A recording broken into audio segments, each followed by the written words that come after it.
दूसरी बात, कह रहे क्या फ्रेशर बच्चा अभी से पढ़कर सिलेक्शन ले सकता है?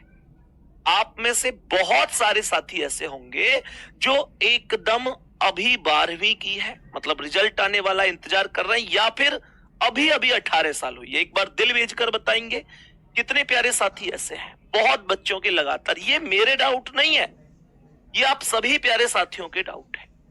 एक टीचर अपने आप में तब बेहतर हो सकता है, इस बात को तो आप भी मानते होंगे, कि जब वो अपने स्टूडेंट के डाउट को ध्यान में रखते हुए चले। भाई टीचर का क्या है, अपनी ओर से वो बेस्ट है, बेहतर है, ठीक है, लेकिन अगर वो बच्चों के दिल की बात नहीं समझ पा रहा, बच्चों के मन की बात नहीं समझ पा रहा, बच्चों को तकलीफ क्या है, उन्हें दर्द क्या है, उनका समाधान क्या है, तो फिर वो एक बेहतर टीचर हो ही नहीं सकता। इसलिए ये स्ट्रेटजी वीडियो लाने से पहले मेरे प्यारे दोस्त, मैं आप सभी प्यारे साथियों के डाउट क्या हो सकते हैं, क्या बच्चों की डिमांड हो सकती है, वो सब कुछ यहां पर डिस्कस करके, आपसे पूछकर, आपके मैसेज पढ़कर ही आपके सामने। तो फ्रेशर बच्चा अभी से पढ़कर सिलेक्शन ले सकता है, इसमें कोई संदेह नहीं है, आराम से सिलेक्शन ले सकता है। मैं कांस्टेबल की बात कर रहा हूं, क्योंकि कांस्टेबल के बैच में मैं आपको कंटिन्यू पढ़ाऊंगा। तो मेरे प्यारे दोस्त, बिल्कुल मेरा जवाब होगा जी हां, बिल्कुल ले सकता है, कोई दिक्कत नहीं है, क्योंकि मेरे प्यारे दोस्त एकदम जीरो लेवल से हम लोग पढ़ने वाले। मैं क्लास में ये मानकर ही पढ़ाऊंगा कि मैं जीरो लेवल से किसी टॉपिक को प्रारंभ कर रहा हूं और एक अच्छे खासे स्तर पर जाकर मैं उस टॉपिक को फिनिश कर दूंगा। इसमें कोई दिक्कत नहीं है, आराम से सिलेक्शन लिया जा सकता है। अगले मुद्दे पर आते हैं, पुराने विद्यार्थियों के लिए क्या सुझाव है? मैंने पुराने विद्यार्थी कौन बोले? मैंने उन पुराने विद्यार्थियों का नाम लिया जो अभी हाल ही में यूपी पुलिस के परिणाम में फेल हो गए। मेरे प्यारे दोस्त, बहुत बच्चों के लगातार मैसेज है कि भैया मैं 1 नंबर से रह गया, मैं 2 नंबर से रह गया, या मैं फिजिकल के लिए भी नहीं आ पाया था, पहले ही बाहर हो गया। बहुत बच्चों के मैसेज है। तो मेरा एक कहना है, हालांकि जिस पर बीतती है उसे दर्द होता है। 1 नंबर से बाहर होने का दर्द उससे पूछो, 2 नंबर से बाहर होने का दर्द उससे पूछो, जिस पर बीत रही है।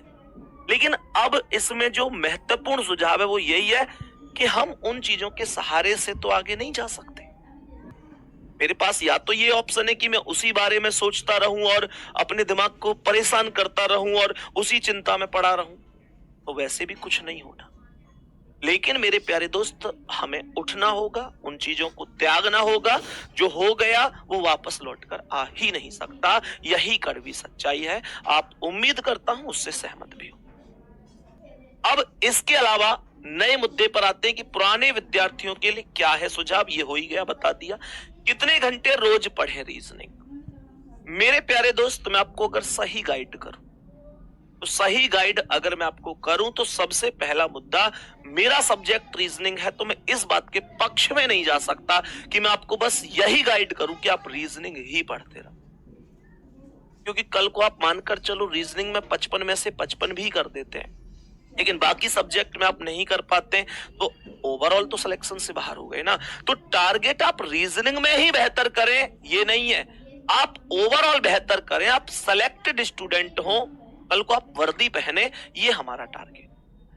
तो मैं इसके लिए केवल एक चीज बोलूंगा कि जब आपकी दीवानजी बैच में क्लासें चलेंगी तो 1 घंटे की आपकी क्लास हो गई, उसके अलावा 1 घंटा और, मतलब ओवरऑल लगभग 2 घंटे में आपको अभी रीजनिंग का सुझाव दूंगा। इससे ज्यादा आपको रीजनिंग नहीं पढ़नी है। इसमें भी 1 घंटा क्लास का और 1 घंटा आपकी सेल्फ स्टडी का इंक्लूड है, और वो इसलिए कि आप पीछे का भूलते ना जाओ। सारी चीजें मैं डिस्कस करते हुए चल रहा हूं, कैसे कैसे पढ़ाई करनी है, आपको किन बातों का ध्यान रखना। प्रश्न हल करने का क्या रहेगा मेथड? तो मैं कहूंगा भैया इसका मेथड रहेगा बेसिक, जो हम क्लास में पढ़ रहे होंगे, बेसिक प्लस सॉल्ट, दोनों मेथड के साथ में जा रहा हूं। बेसिक इसलिए जरूरी है क्योंकि जब तक हम जीरो लेवल से किसी चीज को नहीं समझते तब तक कुछ नहीं हो सकता, कोई फायदा नहीं। और सॉल्ट मेथड इस वजह से जरूरी है क्योंकि मैं हर एक क्वेश्चन को लॉन्ग मेथड से तो नहीं जा सकता, मैं दोनों मेथड लेकर चलूंगा हर एक क्वेश्चन का। क्या सहमत हैं? दिल भेजकर बताएंगे दोनों मेथड के लिए, क्योंकि कई बार ऐसा देखने में आया है कि हम हर एक क्वेश्चन को डिटेल में ही करते गए, शॉर्ट ट्रिक हमको मालूम नहीं थी और हम लोग इतने लॉन्ग मेथड से चले गए कि हमारा टाइम खत्म हो गया। पेपर करना अलग बात है, लेकिन उसे जल्दी करना अलग बात है, और आपको जल्दी कैसे करना है उन चीजों के मुद्दे को समझना। मेरे प्यारे दोस्त, अगर मैं आगे बढ़ता हूं, मतलब ये सब मैं आपको पढ़ाने वाला हूं, मतलब मैं उतने लेवल तक लेके जाऊंगा आप लोगों को कि एग्जाम में कुछ बचना ही नहीं है। पढ़ लोगे। मैं आपसे बस एक चीज कहना चाहता हूं कि जिस जुनून से पहले दिन शुरुआत करोगे, क्या लास्ट के दिन तक उस जुनून से चलोगे? ये प्रॉमिस कर दो, नहीं तो इस वीडियो को यहीं रोक दो, कोई फायदा नहीं है टाइम बिगाड़ने में। अगर मेहनत कर सकते हो तो आपका स्वागत, मेहनत कर सकते हो, जबरदस्ती नहीं थोपूंगा, मेहनत कर सकते हो तो आपका निश्चित रूप से स्वागत है। ये सारी चीजें आपको पढ़नी। एक तो सिलेबस हो गया कि पढ़ना सब कुछ है, पता नहीं कहां से क्या आ जाए। अब दूसरा मुद्दा ये भी तो उठता है कि मेरे प्यारे दोस्त, हमने सब कुछ पढ़ा, लेकिन हमको ये भी तो समझना है कि अधिकांश क्या पूछा गया है। जैसे कोडिंग डिकोडिंग है, इससे 5 क्वेश्चन बने। मैं उसे तो नहीं छोड़ सकता कि यार अभी की बार नहीं पूछा था तो नहीं पढ़ाते। मुद्दा यह है, अगर अब पूछ लिया तो मैं क्या करूंगा? मुझे आना ही चाहिए, इस उद्देश्य से हमें क्लास करनी है। मेरे प्यारे दोस्त, अब ऐसी एनालॉजी से टोटल 4 क्वेश्चन थे, ये टाइप बनी। ये क्लासिफिकेशन से 3 क्वेश्चन, ये टाइप बनी। सीरीज से 9 क्वेश्चन। आप सीरीज को देखो, ट्रेंड करिए, इस बार ट्रेंडिंग में रही है सीरीज, चाहे वो सीरीज हो, लेटर सीरीज हो, नंबर सीरीज हो, कोई सीरीज हो। 9 क्वेश्चन 55 क्वेश्चन में से आना बड़ी बात है किसी भी टॉपिक के लिए, ये आप लोग जानते होंगे। मेरे प्यारे दोस्त, इसके अलावा आप देखो, ब्लड रिलेशन से 5 क्वेश्चन बने, इशारे पर आधारित, समीकरण पर, नाम पर, अतिरिक्त कथन का आवश्यक होना, परिवार पर आधारित, हर एक टाइप के क्वेश्चन यहां से बने। मैंने कहा यहां पर डायरेक्शन टेस्ट से 5 क्वेश्चन, ये एक एवरेज बता रहा हूं। किसी शिफ्ट में 5 भी बने, किसी में 6 भी बने, किसी में 4, किसी में 3 भी बने। मैं एक एवरेज निकाल कर लाया हूं, क्योंकि प्रत्येक शिफ्ट में बराबर संख्या कभी नहीं रहती, किसी में एक आध ज्यादा, किसी में एक आध कम हो जाता है, उस हिसाब से बता रहा हूं। यहां पर 4 क्वेश्चन वेन डायग्राम से। ये क्वेश्चन एक रैंकिंग टेस्ट से, हर एक शिफ्ट में नहीं बना, किसी शिफ्ट में बना, किसी में नहीं बना, हर एक शिफ्ट में एक क्वेश्चन नहीं बना। कभी आप लास्ट में जोड़ कर ये कहने लगो कि भैया ये तो 55 से ज्यादा हो गए, तो मैं आपको इस वजह से कह रहा हूं कि अगर ये 60 भी बनते हैं ना जोड़कर, तो फिर ये मत सोचना कि 55 से ज्यादा कैसे बने। एक एवरेज है, किसी शिफ्ट में इतने, किसी शिफ्ट में इतने, तो मैंने एक एवरेज लिया हुआ। मेरे प्यारे दोस्त, जैसे एक सीक्वेंस, ऑर्डर सीक्वेंस से एक क्वेश्चन, ऐसे ही सिटिंग अरेंजमेंट से एक, पंक्ति पर आधारित, व्रत पर आधारित, अल्फाबेट टेस्ट वर्णमाला के विपरीत क्रम पर आधारित, वर्ड फॉर्मेशन से एक क्वेश्चन, कंडीशनल नंबर लेटर से एक, कैलेंडर से एक क्वेश्चन, या मैथमेटिकल ऑपरेशन से एक क्वेश्चन, अर्थमेटिकल रीजनिंग से एक, डाइस से एक क्वेश्चन, ऐसे क्यूब एंड क्यूबॉइड से एक क्वेश्चन, ये पजल से एक क्वेश्चन। साधारण प्रश्न था, बहुत ज्यादा कठिन नहीं। मैंने कहा यहाँ स्टेटमेंट कंक्लूजन से 2 या 3 प्रश्न बने, यहाँ फिगर फॉर्मेशन से क्वेश्चन, ये नॉन वर्बल, मिरर इमेज से बना, फिगर सीरीज, फिगर एनालॉजी। उम्मीद करता हूं कि ये पूरी की पूरी स्ट्रेटजी आपको बहुत अच्छी तरीके से समझ में आई होगी। परेशान होने की जरूरत नहीं है, अपने आप से वादा करना है कि मैं इस बार सिलेक्शन लूंगा, तो फिर निश्चित रूप से आप सफल होंगे। दुनिया की कोई ताकत नहीं रोक सकती। मुझे क्लास के लास्ट में कमेंट करके जरूर बताना कि हाँ भैया हम जान लगा देंगे, परेशान नहीं होना आप।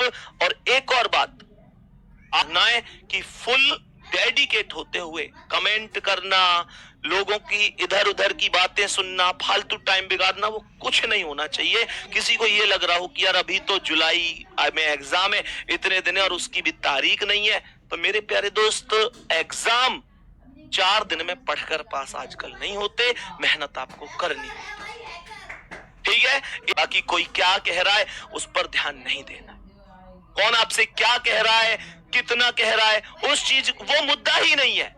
आप इसलिए पैदा थोड़ी ना हुए कि आप हर एक व्यक्ति को जवाब देते जाएंगे। एक दिन आपका रिजल्ट जवाब देगा। और मैं आपसे एक चीज और कहूंगा, मैं आपकी ओर से ये चीज कह रहा हूं, अच्छी लगे तो एक बार जरूर बता देना कि हाँ भैया यही सच है। जो आप लोग छोटी छोटी सी बातों पे परेशान हो जाते हो ना, किसी ने ये कह दिया तो परेशान हो गए, छोटी छोटी सी बातों से विचलित हो जाते हो। मेरे प्यारे दोस्त, मैं आपसे एक चीज कह रहा हूं कि मैं आपसे बस इतना कह के जा रहा हूं कि लोगों के तानों से घबराऊंगा नहीं मैं, चाहे जमाना हो खिलाफ बिखरूंगा नहीं मैं। अभी घर के हालात ऐसे हैं कि देखे नहीं जाते, पर सौगंध है अपनी मां की, एक दिन इतिहास बदलूंगा मैं। पर सौगंध है अपनी मां की, एक दिन इतिहास बदलूंगा मैं। आपकी मेहनत आपको आपके लक्ष्य तक जरूर लेके जाएगी, परेशान नहीं होना है। धन्यवाद, नमस्कार। बता देना तैयार रहने चाहिए। गुड्डा, जय हिंद, जय भारत।